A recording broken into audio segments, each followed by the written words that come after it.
Maharashtra TV9 news, संकल्प सर्वसामान्यांच्या हिताचा। शहरात राबवण्यात आलेल्या कोम्बिंग ऑपरेशनमध्ये गुन्हे शाखेच्या युनिट 6च्या पथकाने मोक्का गुन्ह्यामधील जामिनावर सुटलेल्या गुन्हेगाराकडून देशी बनावटीचे पिस्टल व जिवंत कारतूस जप्त केले आहे।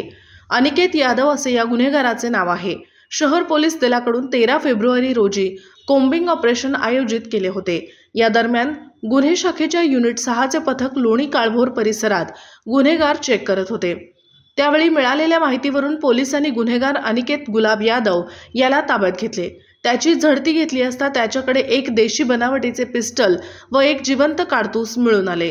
त्याच्या विरुद्ध लोणी काळभोर पोलीस ठाण्यात आर्म ऍक्ट खाली गुन्हा दाखल केला आहे।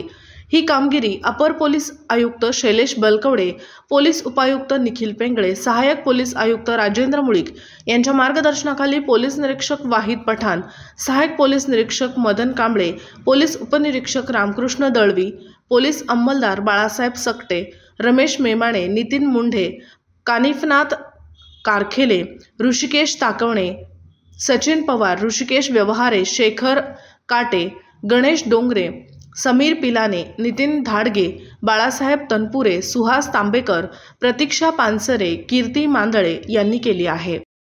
आपल्या परिसरातील महत्त्वाच्या बातम्या पाहण्यासाठी महाराष्ट्र TV9 न्यूज चॅनलला YouTube वर सबस्क्राइब करा आणि बेल आयकॉन प्रेस करा।